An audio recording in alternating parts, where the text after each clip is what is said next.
আজকে সকালবেলা ঘুম থেকে উঠেই দেখছি আকাশটা একদম অন্ধকার হয়ে আছে, বোধহয় ঝুম বৃষ্টি ছেড়ে দিবে।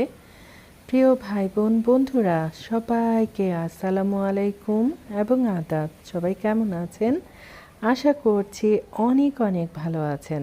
আপনাদের দোয়া আর ভালোবাসায় আল্লাহর অশেষ রহমতে শুকর আলহামদুলিল্লাহ আমি ভালো আছি। বাহিরের দৃশ্যটা দেখিয়ে শুরু করে দিলাম দুপুরের রান্না বান্নার আয়োজন। আর বলতে বলতে দেখেন কি ঝুম বৃষ্টি শুরু হয়ে গেছে। বৃষ্টির দিনে একটু মজার খাবার রান্না করব না, সেটা কি হয় বলেন? যদিও কখনো বৃষ্টি হচ্ছে, কখনো আবার রোদ উঠে যাচ্ছে, আর গাছের পাতা দিয়ে টুপটুপ করে যখন পানিটা নিচনের দিকে পড়ে সেই দৃশ্যটা দেখতে আমার কাছে অনেক বেশি ভালো লাগে। তো আজকে রান্না করার জন্য কি নিয়েছি, এই যে এখানে ফোটানো পানি করে রেখেছি, তারপর এখানে চিকেন নিয়েছি বড় বড় করে, আলু কাটাকুটি করে নিয়েছি। আলু দিয়ে ঝোল ঝোল করে মুরগি রান্না করলে আমার মেয়েটা ইদানিং অনেক বেশি বেশি পছন্দ করে। যদিও অনেকবার বলেছি, ও আসলে একটু ঝোল তরকারি বেশি পছন্দ করে, ভুনা টুনা খুব কম পছন্দ করে। তো প্রিয় ভাই বোন বন্ধুরা যারা আমাকে শুনছেন বা দেখছেন, সবার কাছে বিনীত বিনীত অনুরোধ থাকবে অবশ্যই একটা লাইক করবেন। কেউ যদি আমার চ্যানেলে নতুন হয়ে থাকেন অবশ্যই কমিউনিটিতে লেটার রাখবেন, কেমন?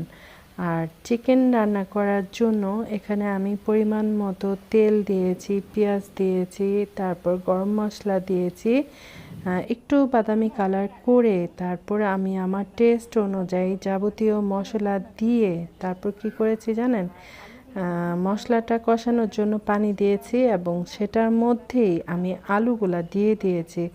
মনে হলো আলুগুলা সিদ্ধ হতে অনেকটা সময় লাগবে, কারণ অনেক বড় বড় করে টুকরা করেছি, সেজন্য অনেক সময় দেখা যায় কি, যে কথাটা বলছিলাম, অনেক সময় দেখা যায় চিকেন রান্নাটা হয়ে যায় কিন্তু আলুগুলা একটু শক্ত শক্ত থাকে, সেজন্য আমি খুব ভালো করে আলুগুলা উল্টে পুল্টে মশলার সাথে খুব ভালো করে কষাই নিলাম।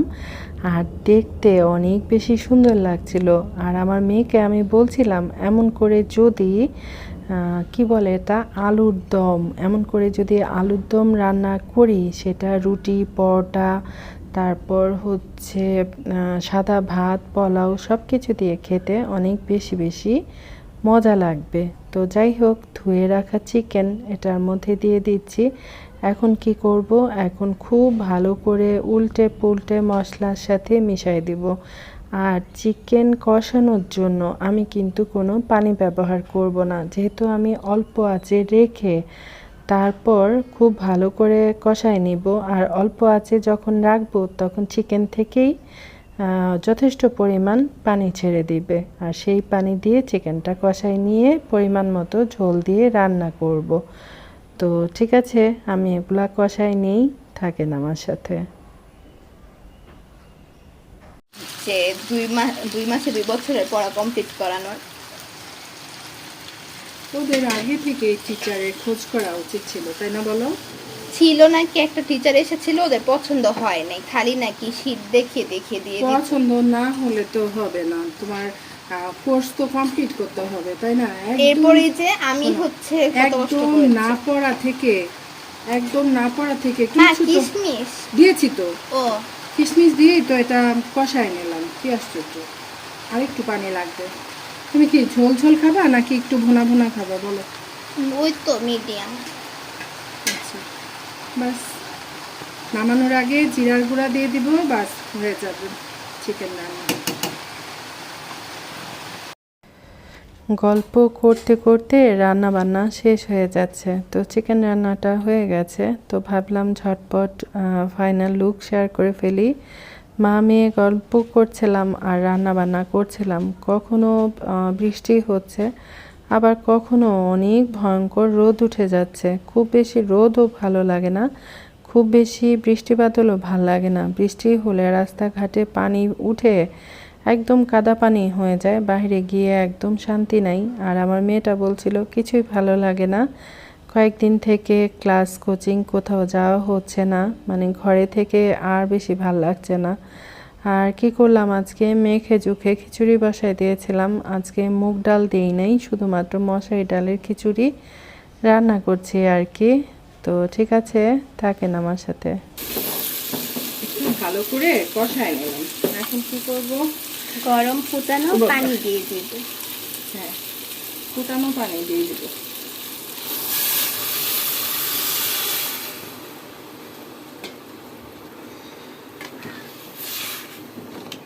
এত গরম, এত গরম, বাহিরের দৃশ্যটা একটু দেখাও। রোদ একদম খা খা করছে রোদ। রোদ মানে পুরাই রোদ। তারপর বলো, বাহিরে গেলে কেমন লাগে মা? মাথা ঘুরে যায়।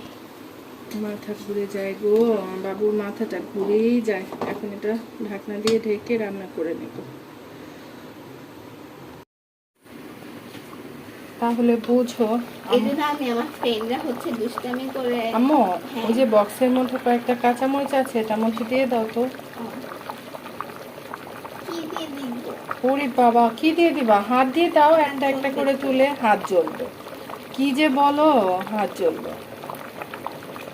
একটু দিয়ে দাও, সুন্দর ফ্লেভার হবে। ও তুমি আবার ওই যে কিশমিশ ধুয়ে নিয়ে আসি।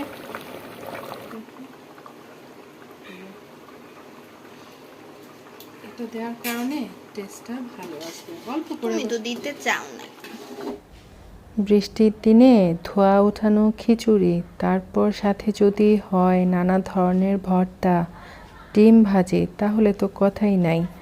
আসলে এত এত চিকেন রান্না করি, আমার একদম চিকেন খেতে ভালো লাগে না। চিকেন বিফ কোনোটাই আমার পছন্দ না। খিচুড়ির সাথে একটু ভর্তা হলেই আমার খাওয়া দাওয়া হয়ে যায়। তো কি করলাম, ঘরে খুব বেশি কাঁচামরিচও ছিল না, যেহেতু বৃষ্টি বাদলে এখন কাঁচামরিচের অনেক দাম বেড়ে গেছে। তারপর আশেপাশে যে দোকানগুলো আছে, এরা আবার কাঁচামরিচ আনতেও চায় না, বলে যে না, এত দাম, আনলে পরে কেউ নেয় না, সেজন্য আনেও না। তো কাঁচামরিচের ভর্তা বানানোর জন্য কাঁচামরিচ, পেঁয়াজ, রসুন এগুলা আমি তেলের মধ্যে একটু ভেজে নিলাম, পরিমাণ মতো লবণ দিয়ে আধা বাটা করে ভর্তাটা বানায় নিব। তারপর হচ্ছে কালো জিরাটা টেলে নিয়েছি, সাথে শুকনো মরিচ ভাজা। তারপর ভর্তাগুলা বানাই নিয়েছি। আসলে ইদানিং তো ভিডিও করতে আমার ইচ্ছা হয় না, তারপরও ছোট ছোট ভিডিও রেখে আপনাদের সাথে শেয়ার করি আজকের দিনে কি কি খানা দানা হলো। ভর্তাগুলা এত মজার হয়েছিল, বিশেষ করে মরিচের ভর্তা। কালো জিরার ভর্তা তো আমি সবসময় অনেক বেশি পছন্দ করে খাই, কারণ কালো জিরা আমাদের শরীর স্বাস্থ্যের জন্য অনেক বেশি বেশি উপকার। যেহেতু আমি কি বলে মাংসটা খাবো না, সেজন্য আমি কি করলাম, আমার জন্য একটা ডিম ভেজে নিলাম। ডিম ভাজা দিয়ে খিচুড়ি খেতে কিন্তু অনেক মজা। আর দুপুরের খাবার খাওয়ার আগে কি করেছি, ঘরে কাঁচা পাকা কিছু পেয়ারা ছিল, দেখলাম যে এগুলা যদি ভর্তা করি তাহলে খাওয়া হয়ে যাবে, আর নতুবা এগুলা ফেলে দিতে হবে। তারপর উপরের খোসাটা ফেলে আমি এরকম করে কেটে এখানে বিট লবণ দিয়েছি, তারপর এমনিতে একটু নর্মাল লবণ দিয়েছি, অল্প করে চিনি দিয়েছি, মরিচের গুঁড়া দিয়েছি। তারপর মেখে চুখে এগুলা খেয়ে গোসল নামাজ করেছি।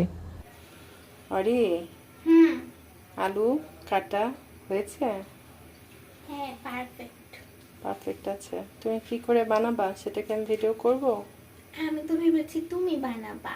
আমি বানাবো কেন? অনেক গরম বাবু, আমি পারবো না। তুমি বানাও, আমি কেটে দিয়েছি, তুমি বানাও। এই তো বিকেলের নাস্তার জন্য আমার টুনটুনি আসছে ফ্রেঞ্চ ফ্রাই ভাজার জন্য, আমি শুধু কেটে দিলাম আর কি। তো ঠিক আছে, থাকেন আমার সাথে। হাত দিয়ে দাও, ইয়া মাবুদ, একটা একটা করে দাও।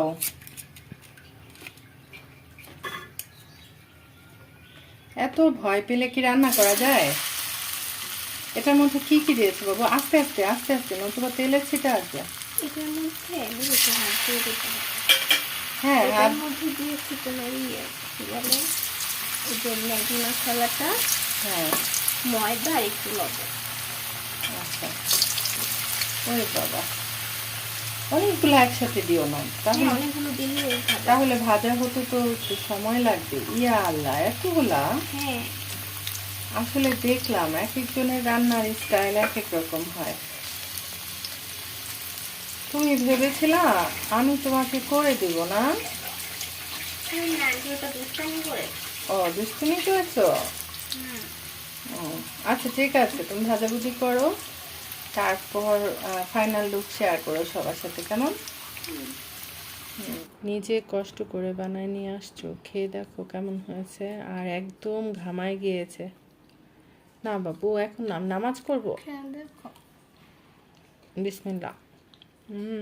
অনেক মজা। কিন্তু একটু আগে বলছিলা জামাটা দেখতে অনেক পচা হয়েছে। পচা হয়েছে বলি নাই, আমি যেভাবে ভাজি ওটা অনেক মচমচে হয়, আর তোমার এগুলা একটু সফট হয়েছে। অনেক মজা। রেডিমেড খাবার খাওয়ার মজাটাই আলাদা। তো সবাইকে বলো, ফ্রেঞ্চ ফ্রাই খেতে খেতে বিদায় নিচ্ছি আজকে। খাও, তুমি খাও। তো ঠিক আছে, সবাই খুব বেশি ভালো থাকেন, সুস্থ থাকেন, আবার কথা হবে ইনশাল্লাহ। আজকে আসলে এটুকুনি শেয়ার করা ছিল। আজকে সকাল থেকে একদম কাজ করার ইচ্ছা বা কিছুই ছিল না, একদম ভালো লাগে নাই কিছু করতে। সকালবেলা নাস্তা পানি কোনো রকম খেয়েছি আর কি, আর দুপুরবেলা কী রান্না করেছি সেটা তো শেয়ার করেছি। আর রাতের বেলা কোনো রান্না নাই, দুপুরের খাবারটাই রাতে সবাই ভাগ করে খেয়ে নেব। ভালো থাকেন, সুস্থ থাকেন। আল্লাহ হাফেজ। আসসালামু আলাইকুম।